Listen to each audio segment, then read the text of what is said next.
नमस्कार दोस्तों, मैं डॉक्टर गौरव आपका आज के इस वीडियो में बहुत बहुत स्वागत करता हूं। दोस्तों, आज के इस वीडियो में हम चर्चा करने जा रहे हैं सवाल जवाब सीरीज के एक अनदर एपिसोड के बारे में। दोस्तों, पिछले एपिसोड में हमने चर्चा की थी एपिसोड नंबर 57 के सवालों को लेकर के। आज के इस वीडियो में एपिसोड नंबर 58 के सवालों को लेकर के चर्चा हम करेंगे। दोस्तों, आप सभी का स्वागत है। आप सभी जो भी ज्योतिषीय प्रश्न मुझसे करना चाहते हैं वो इस वीडियो के माध्यम से, इस वीडियो के कमेंट सेक्शन के माध्यम से मुझसे कर सकते हैं। आपको उसका जवाब जरूर से मिल जाएगा। केवल आपसे रिक्वेस्ट इतनी है कि आप जो भी सवाल मुझसे पूछते हैं वो पर्सनल, अपनी बर्थ डिटेल से रिलेटेड ना हो। यदि कोई ऐसे सवाल हैं जो कि सार्वजनिक है, यदि कोई ऐसे सवाल हैं जो कि इस वीडियो को देखने वाले प्रत्येक दर्शक को पसंद आते हैं, तो इस तरह के सवाल का स्वागत है। चलिए, आज का पहला प्रश्न जो है वो ले लेते हैं। गौरव शर्मा जी मुझसे कहते हैं कि शनि यदि कुंडली के 3rd हाउस में है, 25 डिग्री के साथ तुला लग्न में है और वक्री होकर के बैठे हैं, तो क्या शनिदेव का रत्न पहनना चाहिए? और ये सेकंड क्वेश्चन पूछते हैं कि कुंडली में वक्री ग्रह की जानकारी कैसे निकालें। तो सबसे पहले तो आपका पहले प्रश्न का उत्तर दे देता हूं कि देखिए, मैं हमेशा से कहता आया हूं कि कोई भी योग कारक ग्रह ही क्यों ना हो, वो कुंडली के 3रे, 6वें, 8वें या 12वें भाव में बैठता है तो सामान्यतः उसका रत्न नहीं पहना जाता। शनिदेव, चूंकि आपने जैसे कहा तुला लग्न की कुंडली है तो इसमें योग कारक ग्रह है। किसी भी लग्न की कुंडली में योग कारक ग्रह 3रे, 6वें, 8वें, 12वें भाव में हो तो उसका रत्न आपको नहीं पहनना चाहिए। कुछ कंडीशंस होती है, जैसे विपरीत राज्यों की कंडीशन होती है, कभी कभार तृतीय भाव में हो तो भी हम पहनने की सलाह देते हैं। लेकिन आपको मैं एक बात बताता हूँ कि यदि 100 कुंडलियां हैं, 100 कुंडलियां मेरे पास आती हैं, उसमें से यदि ऐसी स्थिति किसी के साथ बनती जिसे मैं सलाह दे रहा हूं, उसके कुंडली के तृतीय, षष्ठम, अष्टम या फिर द्वादश भाव में कोई ग्रह बैठे हैं, उसके बावजूद भी यदि मैं रत्न पहनने की सलाह दे रहा हूं तो 100 में से वो एक व्यक्ति होगा। तो इस वजह से सामान्यतः मैं मना करता हूं कि नहीं पहनना चाहिए। बहुत स्पेशल केस होता है जिसमें मैं सलाह देता हूं, लेकिन वो कुंडली देख करके देता हूं। सामान्यतः रत्न नहीं पहनना चाहिए। गौरव जी, आपसे मैं यही कहूंगा कि आप रत्न ना पहने। उसके बाद में फिर आपने पूछा कि कुंडली में वक्री ग्रह की जानकारी कैसे निकाले, कौन सा ग्रह वक्री है, कौन सा ग्रह मार्गी है, कैसे समझ में आएगा। तो देखिए, ऐसा है कि उस वक्री का कैलकुलेशन कैसे निकालते हैं एस्ट्रोलॉजिकली, ये मैं आपको समझाऊंगा तो हर कोई समझ पाएगा नहीं, क्योंकि उसके लिए ज्योतिषीय ज्ञान होना बेहद जरूरी है। जिन्होंने ज्योतिष में पढ़ाई की है वही इस बात को समझ सकते हैं। लेकिन बहुत आसान आजकल चीज़ें हो गई हैं। आप सॉफ्टवेयर डाउनलोड कीजिए, कोई भी एस्ट्रोलॉजी का सॉफ्टवेयर आपको मिल जाएगा, आपके मोबाइल में भी इवन डाउनलोड हो जाएगा, आपके कंप्यूटर में डाउनलोड हो जाएगा। आप उसे डाउनलोड करके उसके पेजेस को जो है वो पलटाइए और थोड़ा सा सर्च आउट कीजिए। वहाँ पर कहीं ना कहीं आपको डिग्रीज में मिलेगी। डिग्री के सामने कभी कभी आपको वक्री या मार्गी मिल जाएगा, या कहीं एक चार्ट बना होगा जिसके आगे वक्री या मार्गी कहीं लिखा होगा। तो थोड़ा सा आपको पेज पलटाने की जरूरत है, थोड़ा सा सर्च करने की जरूरत है। उस सॉफ्टवेयर में आपको लिखा हुआ दिख जाएगा, रेडीमेड आपको दिख जाएगा। इसके बाद प्रदीप परमार जी मुझसे कहते हैं, सर अगर 7वें भाव में सूर्य उच्च के हों, 7th हाउस में सूर्य उच्च के हों और साथ में राहु हो, तो क्या गवर्नमेंट जॉब के योग बनते हैं? सूर्य 23 डिग्री और राहु 17 डिग्री है।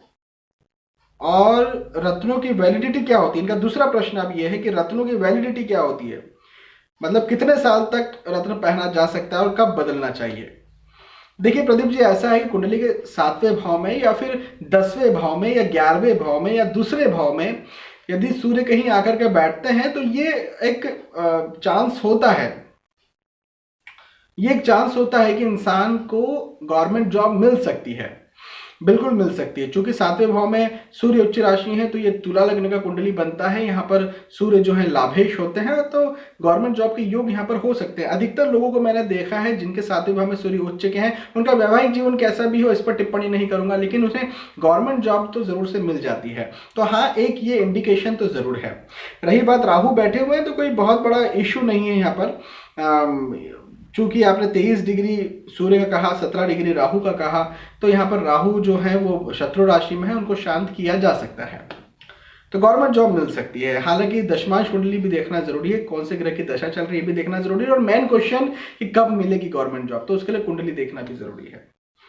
फिर आपने कहा वैलिडिटी क्या होती है किसी भी रत्न पहनने की। तो देखिए, कोई ऐसी वैलिडिटी नहीं है, कोई ऐसा लिखा हुआ नहीं है यहाँ पर। जैसे दवाइयों में लिखा होता 3 साल तक वैलिडिटी है, 1 साल तक वैलिडिटी है, यहाँ पर कुछ लिखा हुआ नहीं है।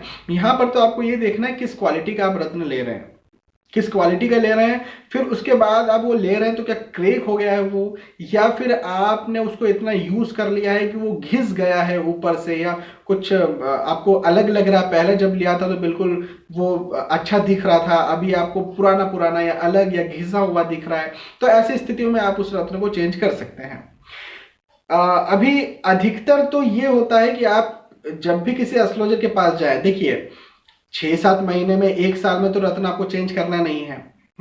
तो कभी भी आप एस्ट्रोलॉजर के पास यदि साल भर में जाते हैं, 6-7 महीने में जाते हैं, तो आप उन्हें बता दीजिए कि भाई देखिए अब मेरा ये रत्न है, क्या मैं इसे चेंज कर लूँ?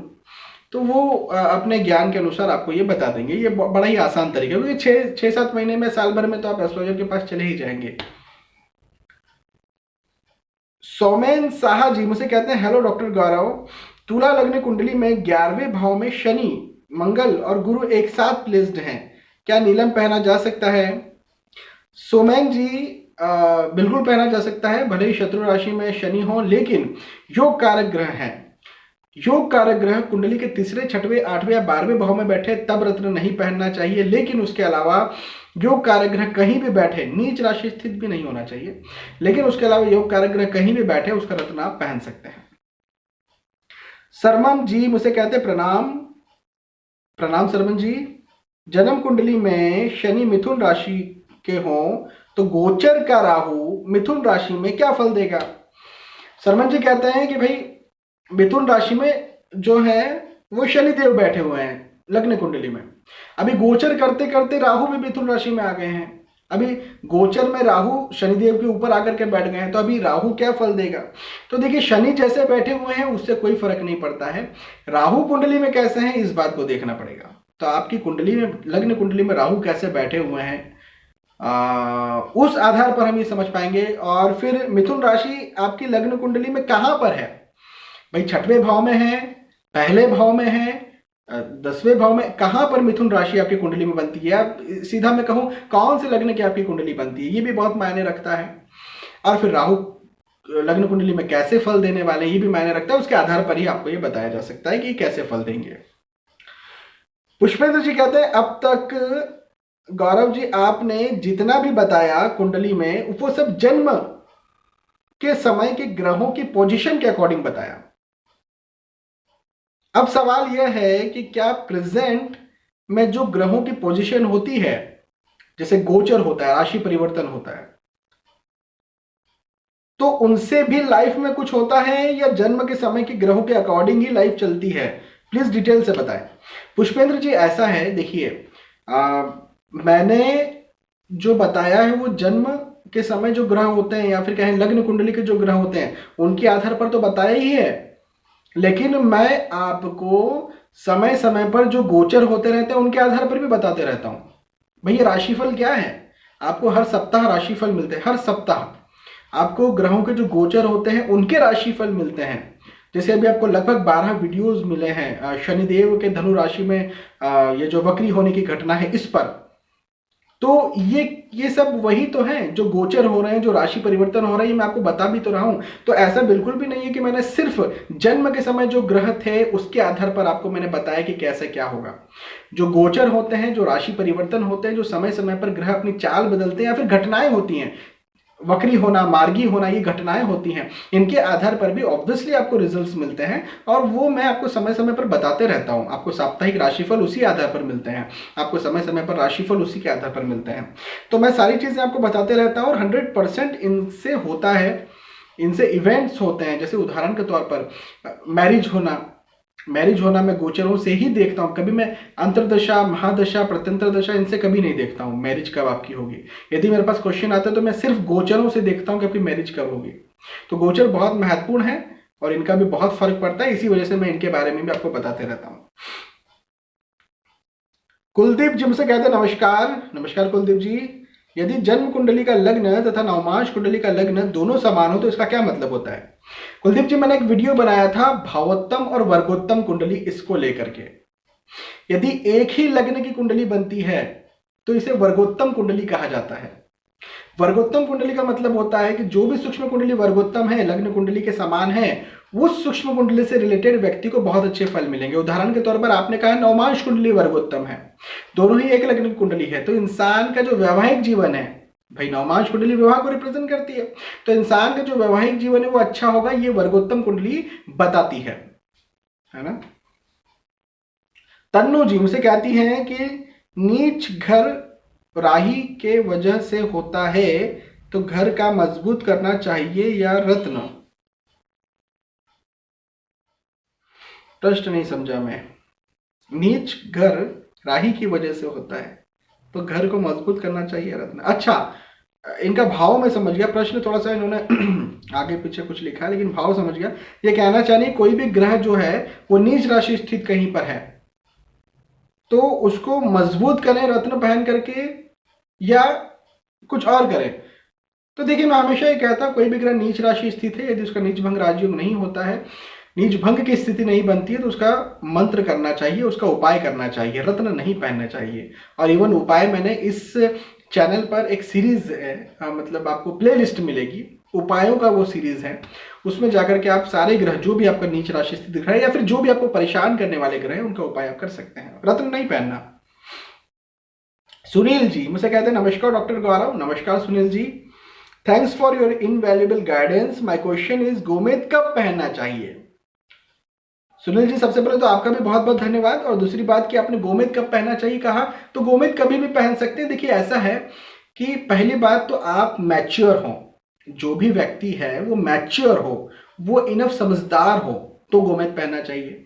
दूसरी बात कि कुंडली में गोमेद या फिर कहें राहु, राहु जो है वो कुंडली में अच्छे हो, अच्छा फल देने वाले हो, अच्छी जगह पर प्लेस्ड हो तो ही पहनना चाहिए। और तीसरी बार कि भाई पहनने की जरूरत भी हो, तीसरी बात यह कि पहनने की जरूरत भी हो, राहु के पास बल में कमी हो तो रत्न पहनिए।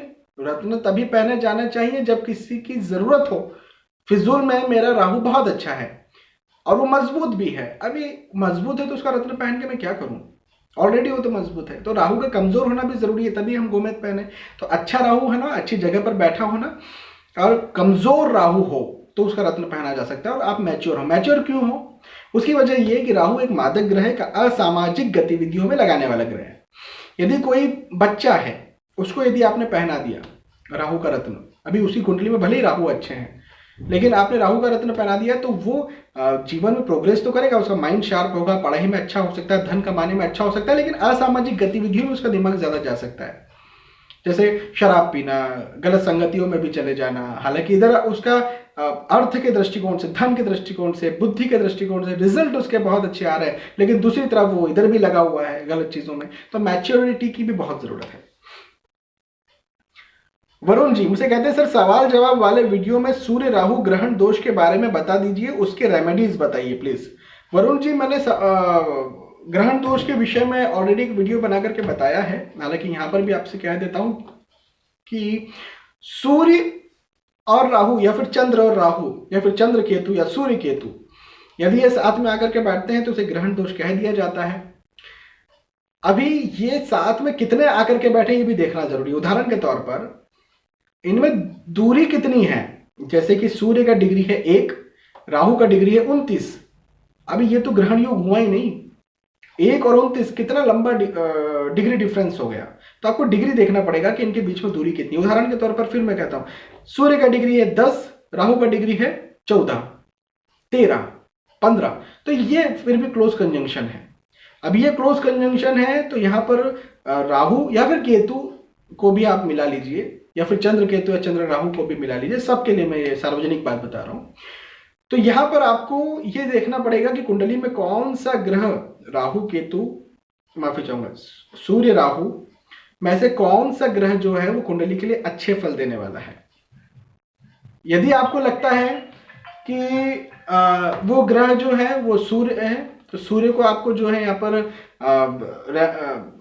अच्छे फल देने वाले जो सूर्य हैं तो सूर्य की रेमेडी आपको नहीं करना है, सूर्य को आपको शांत नहीं करना है, आपको यहाँ पर जो है वो राहु को शांत करना है। और यदि आपको लगता है कि राहु अच्छा फल देने वाले ग्रह हैं कुंडली में तो फिर राहु को शांत नहीं करना है, सूर्य को शांत करना है। इसी तरह से आप चंद्र राहु या चंद्र केतु के बारे में भी सोच सकते हैं या समझ सकते हैं कि भाई चंद्र कुंडली के लिए अच्छे ग्रह हैं, योग कारक ग्रह हैं, लेकिन राहु या केतु को एक साथ में जो बैठे हुए वो खराब ग्रह है तो उन्हें शांत कर लीजिए।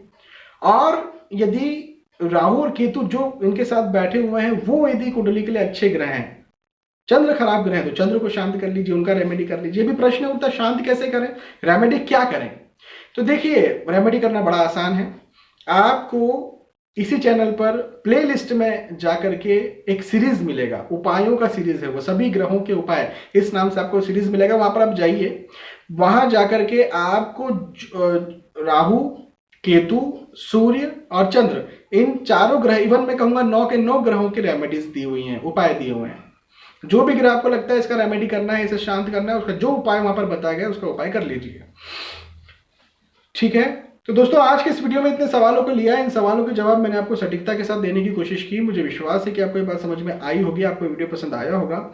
यदि आपको वीडियो पसंद आता है तो प्लीज लाइक करें, इसे शेयर भी करें ताकि दूसरे भी इस वीडियो का फायदा उठा सके। दोस्तों आपने वीडियो देखा, आपका बहुत बहुत धन्यवाद। आने वाले वीडियोज में, आने वाले एपिसोड्स में फिर मिलेंगे, तब तक के लिए आज की इस वीडियो में आपसे विदा चाहूंगा। नमस्कार।